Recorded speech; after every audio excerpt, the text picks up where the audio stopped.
रूस और अमेरिका के बीच सहमति हो, ये किसी चमत्कार से कम नहीं। लेकिन हाल ही में कुछ ऐसा हुआ जिसने पूरी दुनिया को चौंका दिया।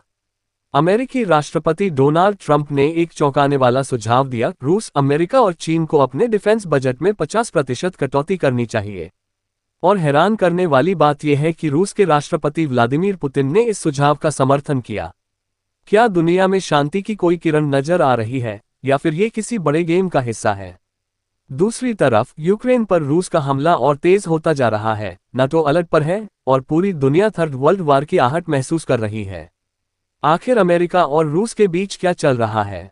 क्या ये नया समझौता वाकई दुनिया को शांति की ओर ले जाएगा, या फिर ये सिर्फ एक और पॉलिटिकल मूव है? आज इस वीडियो में हम इस पूरे गेम को डिकोड करेंगे।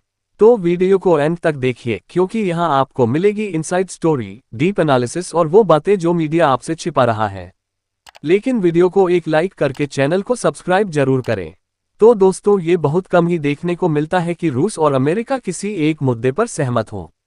लेकिन ट्रंप के इस प्रस्ताव ने सबको चौंका दिया। रूस, अमेरिका और चीन को अपने डिफेंस बजट में 50% कटौती करनी चाहिए। अब सोचिए, अमेरिका दुनिया का सबसे बड़ा डिफेंस बजट रखता है, और अगर वो 50% कटौती करता है तो ये दुनिया की सबसे बड़ी आर्थिक और सामरिक हलचल होगी। पुतिन ने इसे अच्छा प्रस्ताव बताया और कहा कि रूस इस पर बातचीत के लिए तैयार है।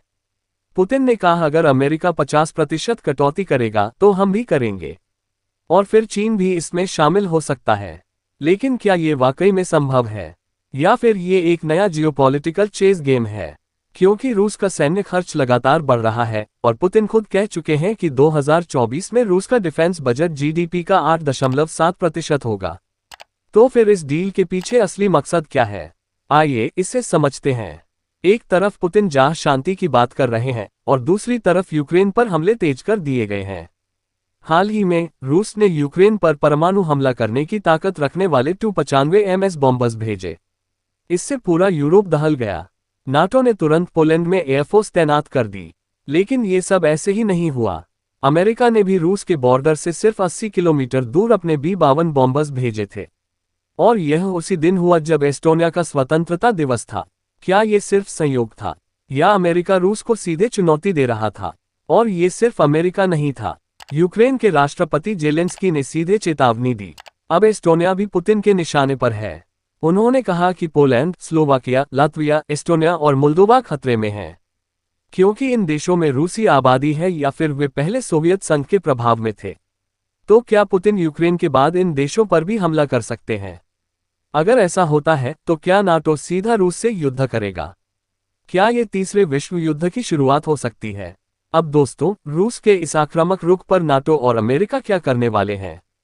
अमेरिका और रूस के बीच हाल ही में एक सीक्रेट मीटिंग हुई थी, लेकिन इसमें यूरोप और यूक्रेन को नहीं बुलाया गया। यानी अमेरिका और रूस के बीच कुछ बड़ा पक रहा है। पुतिन ने इस मीटिंग के बारे में कहा कि ये बातचीत अमेरिका और रूस के बीच विश्वास को बढ़ाने के लिए थी। लेकिन सवाल यह है कि यूक्रेन को बाहर क्यों रखा गया? क्या अमेरिका और रूस यूक्रेन युद्ध को लेकर कोई नया समझौता करने वाले हैं, या फिर अमेरिका यूक्रेन को धीरे धीरे कमजोर कर रहा है? और इसी बीच रूस ने 48 घंटों में 450 से ज्यादा बम गिराए। क्या ये युद्ध और खतरनाक मोड़ लेने वाला है? अब दोस्तों, सबसे बड़ा सवाल यह है कि क्या रूस वाकई शांति चाहता है, या फिर ये सिर्फ एक पॉलिटिकल स्ट्रेटेजी है?